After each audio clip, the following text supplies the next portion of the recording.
Good morning 8th class students. Welcome back in Punjabi class. Dear students, open your books lesson number 18. Page number 118 118 page. आज असी पाठ पढ़ांगे सरदार लखा सिंह दा पिंड. बेटा तुसी आम पिंड दे असी जिवें असी भी पिंडां विच रहिंदे हां असी आम पिंडां बारे ते आम जाणदे हां कि आम पिंडां दे विच किन्नियां सहूलतां हुंदियां हन. पर अज असी एक आदर्श पिंड बारे पढ़ांगे. लखा सिंह दा आदर्श पिंड. आदर्श पिंड की इस पिंड विच इस तरह दी सहूलतां सन कि लेखक इस पिंड तो बहुत ही प्रभावित होया सी. लेखक अपने छोटे हुंदियां अपने नानके पिंड जाया करदा सी ते ओह उसे अकॉर्डिंग ही इस चैप्टर नूं लिख रहा है. इस विच उसने दस्सिया है कि जदों वो अपने नानके पिंड जांदा सी ते रस्ते विच एक हल्टी वाला मोड़ आउंदा सी.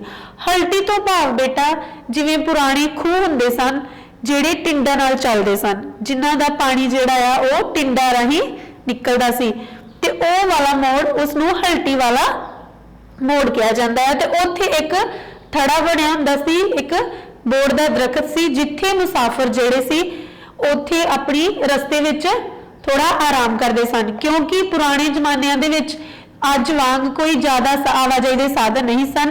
लोग ज़्यादातर सफर जिहड़ा जां तां पैदल करते सन जां फिर साइकिल वगैरह ते करते सन. मुसाफिरां दी सेवा ते उस पिंड दे लोग हल्टी वाले मोड़ ते मुसाफिरां दी सेवा वास्ते कई तरह के प्रबंध करते सन. एक उत्थे एक नलका लगाया होया सी पिंड दे सरपंच द्वारा गराई करके पिंड दे नौजवानों द्वारा. इस तो इलावा उस पिंड विच हल्टी वाले मोड़ ते जग लगदे. जग तो भाव है कि उत्थे लंगर वगैरह लगे रहंदे सन ताकि मुसाफिरां नूं जो दूर तो आउंदे सन उन्हां नूं कोई तकलीफ ना हो सके, सहूलत मिल सके. गर्मियां दे विच उत्थे ठंडे मीठे जल दी छबील लगी रहिंदी सी. इसे तरह ही सर्दियों के मौसम में उत्थे हल्टी वाले मोड़ ते चाह आदि का खास प्रबंध हुंदा सी. इस तो इलावा अगे लेखक ने पिंड की इमारतां बारे उन्हां दी भवन उसारी बारे दस्सिया है कि पिंड एक आदर्श पिंड सी कि उत्थे इन्नियां सोहणियां भवन उसारी हुई सी कि उत्थे बहुत ही वधिया वधिया इमारतां बणियां सन, बहुत ही वधिया मीनाकारी काम होया हुंदा सी. इस तो बाद लेखक दसदा है कि हर एक पिंड दे विच जिवें सानूं पता है कि अजकल पिंडां दे विच किन्ने गुरुद्वारे बने हन, गिरजाघर हन, मंदिर हन, लेकिन लेखक दसदा है कि उस पिंड दे विच कोई भी धार्मिक स्थान नहीं सी. ते उस पिंड दे लोकां दा सरपंच दा यह कहना सी कि असी कोई धार्मिक स्थान बनाउण दे हक विच नहीं आ, पर साडे पिंड दे लोग रब तो डरदे हन, पूजा पाठ करदे हन.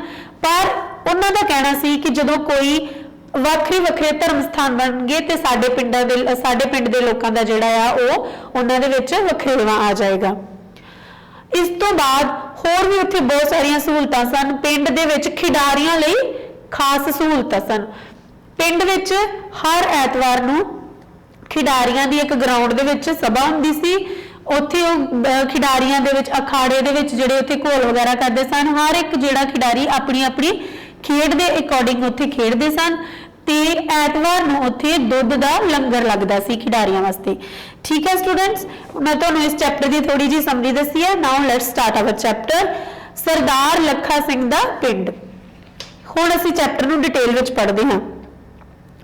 इस पिंड विच लेखक ने सरदार लखा सिंह दा पिंड जो कि बाकी पिंडां नालों काफ़ी हट के है बारे जिक्र किया है.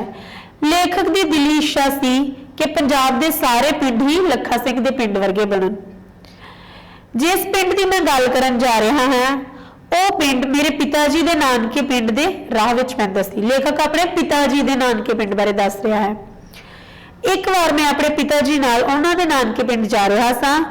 उदों मेरी उम्र सिर्फ 6-7 साल के आस-पास सी. कोई अध वाटे पहुंचे तो एक मोड़ आया. अध वाटे मतलब अध विचकार असीं जदों पहुंचे उत्थे एक मोड़ आया जिथे राह दे नाल एक वड्डा सारा पिपल दा रुख, एक बोहड़ दा रुख लगा होया सी ते इस पिपल दी छावें एक नलका भी लगा होया सी. पिता जी ने अपनी साइकिल खड़ी कीती ते दुआले पक्के बने थड़े उत्ते बैठ गए. मैं भी उन्हां दे कोल ही बैठ गया. पिता जी कहन लगे कि कुछ पल आराम करके चलते हाँ। मैं आला दुआला वेखदिया उन्होंने पूछा कि हल्टी वाला मोड़ इथों किन्नी कुछ दूर है। पिताजी ने दसिया कि बेटा यह हल्टी वाला मोड़ ही है। पिताजी ने झट जवाब दिता, पर इत्थे तो कोई हल्टी है ही नहीं। मैं हैरान होकर आख्या, हाँ काका, इत्थे पहला एक हल्टी हुंदी सी, इस करके ही इसनूं हल्टी वाला मोड़ कहा जाता है। हुण हल्टियां दा जमाना चला गया है ते पिंड वालियां ने मुसाफरां दी सेवा लई इत्थे एक नलका लवा दिता है कि हल्टी दे करके हल्टी दा जमाना खत्म होने करके पानी की सहूलत होनी ही सी, इस करके हुण पिंड दे लोकां ने इत्थे पानी की सहूलत वास्ते नलका लवा दिता है। हुण तां साइकिल नलका लवा दिता है ताकि आउंदे जांदे राही पानी पी सकन ते पिपल दी छावें कुछ पल आराम कर सकन। हुण तां साइकिल आ गए हैं काका, साडे बचपन के दिनों विच लोग पैदल ही सफर करया करते सन। ते लेखक का पिता उन्होंने दसदा है कि बेटा हुण तां साइकिल आ गए हैं, साडे जमाने विच असीं पैदल ही सफर करया करते सां। जदों भी असीं अपने नानकियां नूं जाया करते सां, असीं घर तो तड़के बिना कुछ खाधे पीते चल पैंदे सां ते इस हल्टी वाले मोड़ ते तकरीबन 10 बजे तक पहुंच जांदे सां। फिर इत्थे बैठ के लड़ बद्दे परौंठे, हल्टी घेड़ के ठंडा पानी पीना, हाथ मुंह धोना ते जरा तरो ताजा होके अगे तुरिया करदे सां। लड़ बद्दे परौंठे मतलब जिहड़े साडे हुण टिफन च आपां अपना खाना लैके जाने आ, तो उस जमाने विच जिहड़ा नाल खाना ले जाके जांदे सन उसनूं क्या इत्थे लेखक ने किहड़े शब्द वरते हैं? लड़ बद्दे, जो उन्होंने खाना ले जाया करते सन। सर्दियों में जदों ज्यादा ठंड हुंदी सी तां पिंड वाले इस मोड़ उत्ते मुसाफरां लई चाह दा इंतजाम करते सन। वैसे भी इस पिंड उत्ते कुछ ना कुछ चलदा ही रहिंदा सी, जिवें कदी जग, कदी लंगर, कदी छबील, कदी चाह दी सेवा दी। पिताजी दी गल सुनदा मैं सोच रहा सां कि इस पिंड वालियां नूं मुसाफरां दा किन्ना फिकर है, जिन्हां ने इस मोड़ उत्ते भर जमीन मुसाफरां दी सुख सुविधा वास्ते छड्डी हुई है ते मुसाफरां दी जरूरत वास्ते लंगर पानी आदि दा किन्ना ख्याल भी रखते हैं। इस हल्टी वाले मोड़ नूं दूर दूर तक लोग जानते सन। यह सब कुछ जान के मेरे दिल विच इच्छा प्रगट हुई कि कदी इस पिंड दे दर्शन किए जाण ते लोकां दे दिलां दी इस सेवा भावना बारे भी जाणिया जा सके। इसी तरह ही मेरा अपने पिता जी के नानके आना जाना सालों साल बनिया रहा। मैं जदों भी हल्टी वाले मोड़ तो लंघदा तां उत्थे घड़ी पर जरूर बैठदा, नलका घेड़ के पानी पींदा, पिपल नूं भी पानी पा दिंदा। यह पिंड भावें हल्टी वाले मोड़ तो 4-5 खेतां दी विथ उत्ते सी, पर हर बार जदों मैं उत्थों दी लंघदा तां जल्दी कारण उस पिंड विच गेड़ा मारन दा मेरा विचार जिहड़ा मेरे मन विच ही रह जांदा। लेखक कहंदा है कि जद भी मेरा दिल करदा कि मैं इस पिंड दे विच जरूर जावां, जेड़े इस पिंड दे लोग इस हल्टी वाले मोड़ ते मुसाफरां दी सहूलत वास्ते इन्नियां चीज़ां दा प्रबंध करदे हन, मेरा दिल करदा सी कि मैं उस पिंड दे लोकां दे विच विचर सकां, उन्हां दे बारे जान सकां कि वो किस तरह दे इंसान हन, किस तरह दे इंसान हन जो लोकां दी इन्नी सेवा कर रहे हैं। पिछले साल जदों मैं अपने कॉलेज की पढ़ाई खत्म करके चंडीगढ़ वापस आया तो मेरे कोल कुछ खाली वक्त सी। मैं सोचा कि सब तो पहला एक काम पूरा कर लिया जाए जो 15 साल पहला हल्टी वाले मोड़ ते बैठ के मैं सोचा सी। सवेरे वक्त ही मैं अपनी मोटरसाइकिल चुकी ते चल पिया हल्टी वाले मोड़ नूं। कोई 8:30 पौने 9 बजे मैं हल्टी वाले मोड़ ते पहुंच गया। मोटरसाइकिल स्टैंड उत्ते ला दिती, नलका घेड़ के मुंह धोता, चूली की, 2 घुट पानी पीता ते मैं हौली हौली पिंड वाल चल पिया। सब तो पहला एक किले वर्गा वड्डा दरवाजा नजर आया जिस विचों लंघ के पिंड दे अंदर दाखल होना सी। लेखक दसदा है कि उस पिंड दे विच एक एंट्रेंस गेट बनिया हुआ सी जो बहुत ही वड्डा सी ते एक किले वर्गा दरवाजा लग रहा सी। मैं दरवाजे कोल पहुंचा, सारे अंदर बाहर घूम के वेख्या। छोटी इट दी चिनाई सी, चूने का पत्थर, नीले ते किरमची रंग विच लिखियां लिखतां, बुरजियां, डाट, किंगरे वेख के मैं हक्का बक्का रह गया। भाव कि लेखक उसकी जो उसारी दी तरीका सी वो वेख के बहुत ही हैरान ते खुश भी हो रहा सी। यह भवन उसारी का एक उत्तम नमूना सी।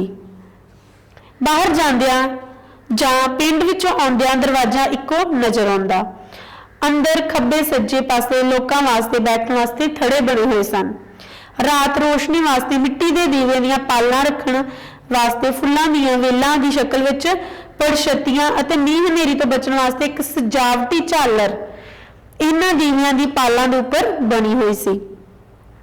ਭਾਵ ਕਿ ਇਹ ਇੱਕ ਅਜੀਬ ਹੀ ਕਿਸਮ ਦਾ ਪਿੰਡ ਸੀ ਜਿੱਥੇ ਇੰਨੀਆਂ ਸਾਰੀਆਂ ਚੀਜ਼ਾਂ ਬਣੀਆਂ ਹੋਈਆਂ ਸਨ, ਇੰਨੀਆਂ ਸੁੱਖ ਸਹੂਲਤਾਂ ਸਨ। ਬਾਹਰ ਤੋਂ ਕਿਲਾ ਤੇ ਅੰਦਰ ਤੋਂ ਮਹਿਲ ਲੱਗਦਾ ਸੀ। ਹੀਰ ਰਾਂਝਾ, ਸੱਸੀ ਪੁੰਨੂ, ਮਿਰਜ਼ਾ ਸਾਹਿਬਾ, ਗਿੱਧਾ ਪਾਉਂਦੀਆਂ ਮੁਟਿਆਰਾਂ ਤੇ ਭੰਗੜਾ ਪਾਉਂਦੇ ਗੱਭਰੂਆਂ ਦੇ ਮੂੰਹੋਂ ਬੋਲਦੇ ਚਿੱਤਰਾਂ ਦਾ ਜਲਾਲ ਜਾਨੀ ਡੋਲ ਡੋਲ ਪੈਂਦਾ ਸੀ। ਗੱਲ ਕੀ ਬਣਾਉਣ ਵਾਲਿਆਂ ਦੀ ਕਾਰੀਗਰੀ ਦੀ ਦਾਦ ਬਿਨਾਂ ਕੋਈ ਵੀ ਨਹੀਂ ਸੀ ਦੇ ਸਕਦਾ। ਮੈਂ ਦਰਵਾਜ਼ੇ ਦੇ ਅੰਦਰ ਬਾਹਰ ਘੁੰਮਦਿਆਂ ਤੇ ਇੱਟ ਨੂੰ ਦੇਖਿਆ ਤੇ ਉਸ ਪਿੰਡ ਦਾ ਇੱਕ ਬਜ਼ੁਰਗ ਮੇਰੇ ਕੋਲ ਆ ਗਿਆ। ਮੈਂ ਉਸ ਨੂੰ ਦਰਵਾਜ਼ੇ ਬਾਰੇ ਪੁੱਛਿਆ ਤਾਂ ਬਜ਼ੁਰਗ ਨੇ ਦੱਸਿਆ, ਕਾਕਾ, ਹੱਲਿਆਂ ਤੋਂ ਪਹਿਲਾਂ ਇਸ ਪਿੰਡ ਵਿੱਚ ਜ਼ਿਆਦਾ ਆਬਾਦੀ ਮੁਸਲਮਾਨਾਂ ਦੀ ਸੀ। ਬੇਟਾ, ਹੱਲਿਆਂ ਤੋਂ ਪਹਿਲਾਂ ਇਸ ਤੋਂ ਭਾਵ ਹੈ ਕਿ ਆਜ਼ਾਦੀ ਤੋਂ ਪਹਿਲਾਂ 1947 ਤੋਂ ਪਹਿਲਾਂ। ਬਜ਼ੁਰਗ ਨੇ ਲੇਖਕ ਨੂੰ ਦੱਸਿਆ ਕਿ 1947 ਦੇ ਹਮਲਿਆਂ ਤੋਂ ਪਹਿਲਾਂ ਇਸ ਪਿੰਡ ਵਿੱਚ ਜ਼ਿਆਦਾ ਆਬਾਦੀ ਮੁਸਲਮਾਨਾਂ ਦੀ ਸੀ। ਪਿੰਡ ਵੀ ਕਾਫੀ ਵੱਡਾ ਸੀ ਤੇ ਲੋਕ ਵੀ ਖਾਂਦੇ ਪੀਂਦੇ ਸਨ, ਭਾਵ ਕਿ ਲੋਕਾਂ ਦੀ ਆਰਥਿਕ ਹਾਲਤ ਜਿਹੜੀ ਵਧੀਆ ਸੀ। ਖੇਤੀਬਾੜੀ ਤੋਂ ਇਲਾਵਾ ਲੋਕ ਭਵਨ ਉਸਾਰੀ ਦਾ ਕੰਮ ਕਰਦੇ, ਰਾਜ ਮਿਸਤਰੀ, ਚਿੱਤਰਕਾਰ, ਰੰਗ ਰੋਗਨੀ, ਲੁਹਾਰ ਆਦਿ ਸਭ ਇੱਕ ਤੋਂ ਵੱਧ ਇੱਕ ਕਾਰੀਗਰ ਸਨ। 100 ਕੋ ਤੱਕ ਬਣੀਆਂ ਵੱਡੀਆਂ ਇਮਾਰਤਾਂ ਇਸ ਪਿੰਡ ਦੇ ਮੁਸਲਮਾਨਾਂ ਨੇ ਹੀ ਬਣਾਈਆਂ ਹੋਈਆਂ ਸਨ। ਇਹ ਦਰਵਾਜ਼ਾ ਵੀ ਕੋਈ 1.25 ਸਾਲ ਪਹਿਲਾਂ ਸਾਡੇ ਪਿੰਡ ਦੇ ਮਿਸਤਰੀਆਂ ਨੇ ਹੀ ਬਣਾਇਆ ਸੀ। ਉਸ ਜ਼ਮਾਨੇ ਵਿੱਚ ਸਰਕਾਰ ਕੋਲੋਂ ਕੋਈ ਗ੍ਰਾਂਟ ਲੈਣ ਦਾ ਰਿਵਾਜ ਨਹੀਂ ਸੀ। ਕੋਈ ਦਰਵਾਜ਼ਾ ਉਸਾਰਨਾ, ਖੂਹ ਲਗਵਾਉਣਾ, ਕਿਸੇ ਰਸਤੇ ਵਿੱਚ ਮਿੱਟੀ ਪਾਉਣੀ, ਸਭ ਕੰਮ ਲੋਕਾਂ ਦਾ ਆਪਣਾ ਨਿੱਜੀ ਯੋਗਦਾਨ ਸੀ, ਭਾਵ ਕਿ ਲੋਕ ਉਗਰਾਹੀ ਕਰਕੇ ਹੀ ਇਹ ਕੰਮ ਕਰਦੇ ਸਨ। ਉਹਨੇ ਦਿਨੀ ਸਾਡੇ ਪਿੰਡ ਵਿੱਚ ਇੱਕ ਵੀ ਮਕਾਨ ਪੱਕਾ ਨਹੀਂ ਸੀ। ਜਦੋਂ ਸਾਡੇ ਪਿੰਡ ਦੇ ਬਜ਼ੁਰਗਾਂ ਨੇ ਪੱਕਾ ਦਰਵਾਜ਼ਾ ਉਸਾਰਨ ਦੀ ਰੀਝ ਪਾਲੀ ਸੀ। ਦਰਵਾਜ਼ੇ ਬਣੇ ਨੂੰ ਦੂਸਰੀ ਸਦੀ ਚੱਲ ਰਹੀ ਹੈ।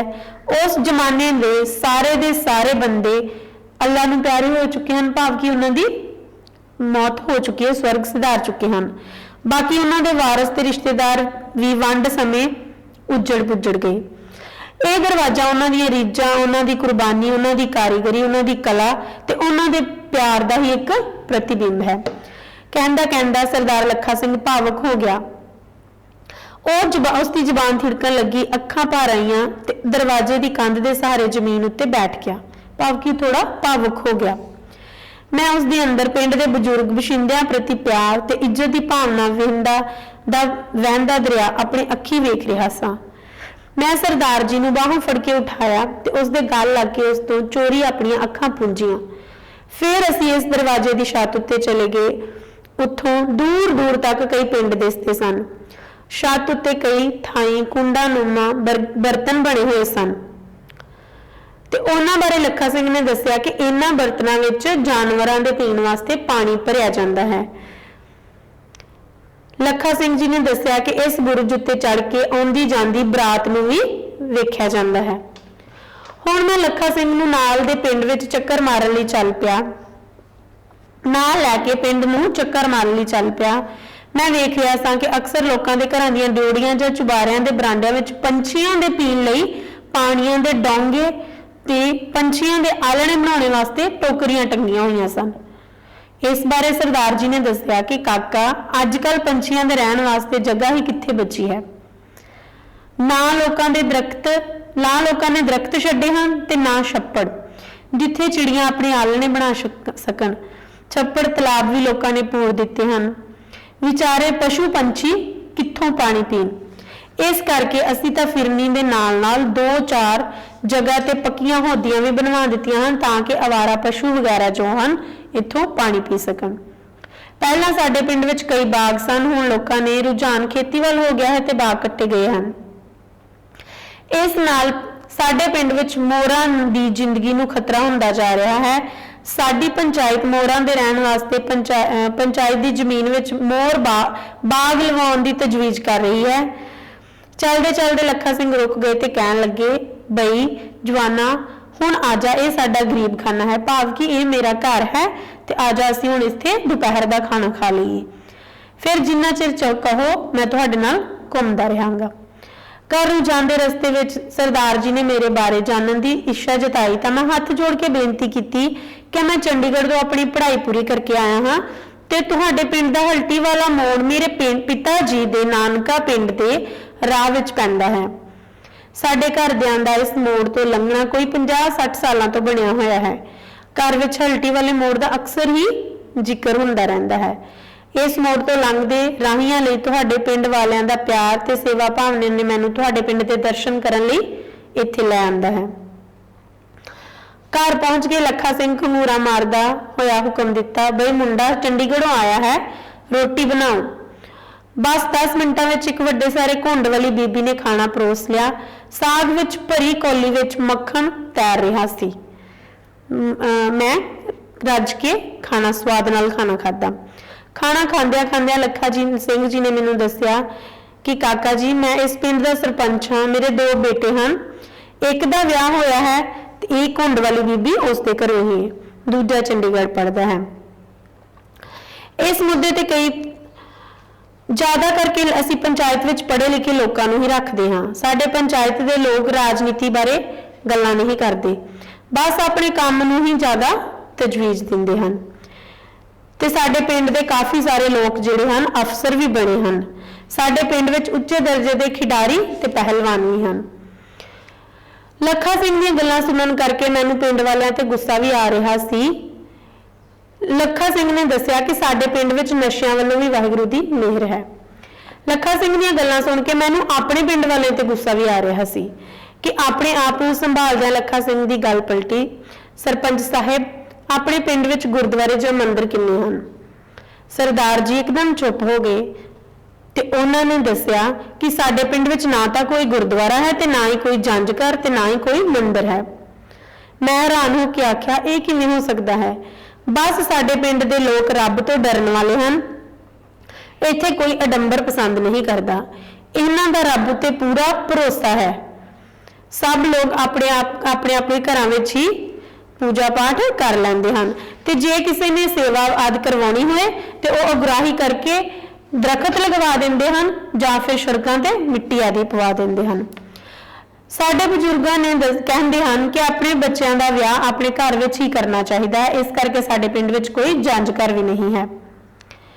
मैं लखा सिंह दीयां गल्लां सुनदा सुनदा सोच रहा सी कि इन्हां गल्लां दा होर पिंड वालियां नूं भी क्यों नहीं पता।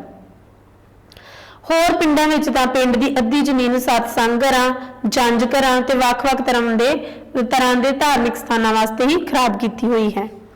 सरदार जी ने एक बार फिर मेरा ध्यान खिंचिया ते दस्सिया कि साडे पिंड दे न्याणे सियाणे सब ऐतवार नूं स्कूल दे खेड मैदान विच इकट्ठे हुंदे हन, कबड्डी ते कुश्ती आदि दे मुकाबले करवाए जांदे हन। मुकाबले तो बाद खिडारी अपनी रुचि के मुताबिक अभ्यास करते हैं ते ऐतवार नूं खेड दे मैदान विच दुध दा लंगर भी लगता है। ते लखा सिंह ने दस्सिया कि साडे पिंड दे काफ़ी सारे नौजवान पहलवान भी बन चुके हैं ते उन्होंने काफ़ी तरक्की भी की है। इस तो बाद मैं अपने पिंड दीयां गलियां ते पिंड दी फिरनी तो लंघिया। इत्थे सरदार जी ने कुछ बयान करन दी लोड़ नहीं पई, सगों लोकां दी खुशहाली ते सभ्याचार ते सदाचार खुद ही बोल रहा सी। फिर सानू पिंड दे स्कूल अंदर असी पिंड दे स्कूल अंदर गए। कुड़ियां ते मुंडियां दा सांझा स्कूल दूर तो ही चंगी होने वाली देख सी।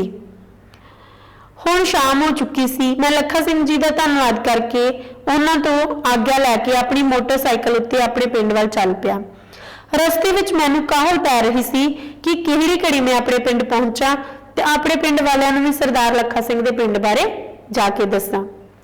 मैं घर पहुंचा तो मैं अपने पिंड दे सरपंच साहिब नूं घर बुला के सारे घर दियां अते सरपंच साहिब सामने लखा सिंह दे पिंड दा सारा हाल सुनाया। सब लोग ये सब सुन के हैरान रह गए।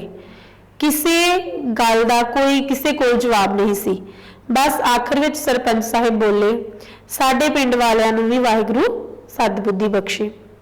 डियर स्टूडेंट्स, इस चैप्टर नूं तुसीं दोबारा एक बार रीड करना है ते इस तो बाद तुहाडा होमवर्क है कि तुसी शब्द अर्थ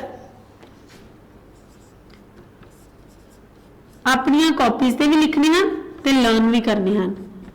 इस तो इलावा बहुविकल्पी प्रश्न जो कि बुक के उपर फ्रंट ते हैं ते इस तो इलावा भाषा विज्ञान दे विच भी जो हैं व्याकरण पाठ वो भी तुसी बहुविकल्पी प्रश्न खुद करने की कोशिश करनी है ते वाक बनाने वाला पोर्शन भी तुसी खुद ही अपनी कॉपीज से लिखने की कोशिश करनी है। Okay students, thank you.